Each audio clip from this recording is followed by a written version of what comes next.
Pablo अपनी कुर्सी से उठा, हर्षित के कान के पास आकर धीरे से कहा, मैं जानता हूं वो तुम ही हो जिसने मेरे घर में चोरी की है। मुझे मेरा सामान वापस चाहिए। कौन सा सामान? हर्षित ने दबी हुई आवाज में कहा। पाब्लो ने न सुनते ही एक गहरी सांस ली।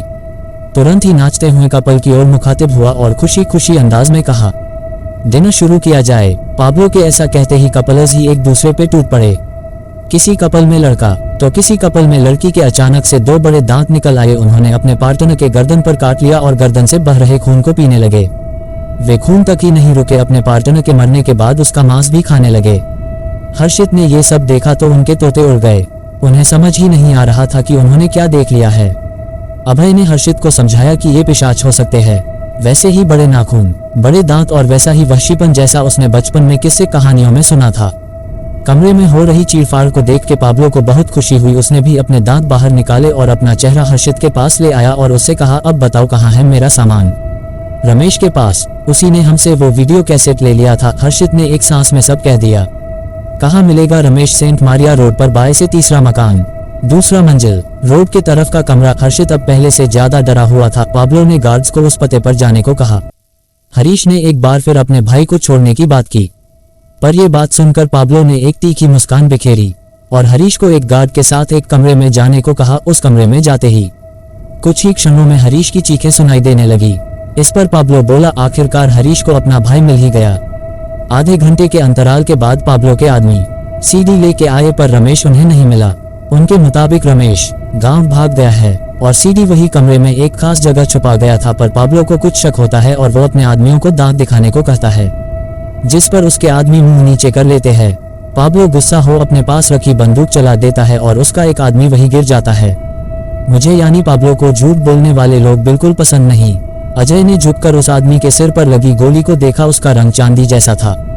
हर्षित ये जान चुका था कि उसका दोस्त रमेश अब नहीं रहा, पर अब तक वो यहाँ क्यों रुका था ये उसे समझ नहीं आ रहा था।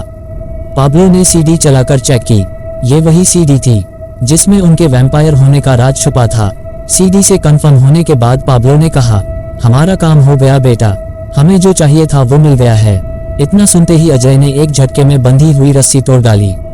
उसके ऐसा करते ही हर्षित की काटो तो खून नहीं वाला हाल हो गया। उसे समझ ही नहीं आ रहा था कि हुआ क्या। तब पाब्लो ने कहना शुरू किया, तुम नहीं समझे हर्षित, ये सब 1 महीने पहले शुरू हुआ था जब तुम लोग मेरे घर में घुसे थे। ...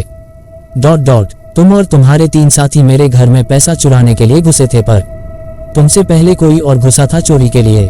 उस पर मैंने हमला कर उसका काम तमाम कर दिया, परंतु तुम लोगों ने मेरी वीडियो बना ली थी। हमारा राज खुलने का ये सही वक्त नहीं था, इसलिए मजबूरी में हमें अपने बेटे जैसे लड़के को उसके घर से बुलाना पड़ा। इसकी खोजी प्रवृत्ति ने कुछ ही दिनों में तुम्हें खोज लिया और तुम इसके सम्मोहन जाल में फंसकर वो सब कर गए, जिसकी वजह से आज तुम यहाँ हो। इसको देख रहे हो, इस अजय के गांव में साल भर पहले एक प्रोजेक्ट के सिलसिले में गया था। वहां इसने मेरी जान एक शेर से बचाई थी, पर मुझे बचाते वक्त ये घायल हो गया। बचने की कोई उम्मीद ने देख मुझे अपना खून इसे देना पड़ा। तब से ये मेरे साथ है, मेरे इशारे पे काम करता है। इस राज के खुलने पर हर्षित को मानो अपने कानों पर यकीन नहीं हुआ। पाब्लो के कहने पर अजय हर्षित को मारने जा ही रहा था कि तभी उसने पाब्लो को धक्का देकर उसकी बंदूक हथिया ली और धाएं की आवाज के साथ गोली पाब्लो के सीने के पार कर दी।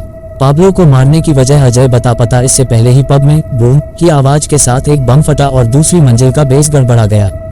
गार्ड्स ने बताया दूसरे पब मारिया पब वालों ने हमला कर दिया है। दोनों के बीच जमकर गोली और बारूद चले। इसी मौके का फायदा उठा के हर्षित भागने को हुआ। हर्षित दूसरी मंजिल के खिड़की से कूद गया और नीचे कूदते ही किसी को ठहंगा दिखाकर ओके का इशारा किया। हर्षित के इशारा करते ही बूम की आवाज के साथ बहुत बड़ा धमाका हुआ और पूरा पब धूप धू कर जल उठा। हर्षित के सामने एक कार आकर रुकी। उससे एक फादर और मारिया पब के 2 बाहर निकले। असल में उस सीडी में क्या था ये बात हर्षित पहले से जानता था और उसे पता था कि अब वो नहीं बचेगा, इसलिए उसने चच से मदद मांगी। ये सब उसी मदद का हिस्सा था। फादर ने एक हाथ से इशारा किया और फायर ब्रिगेड की एक गाड़ी आगे बढ़ी। ...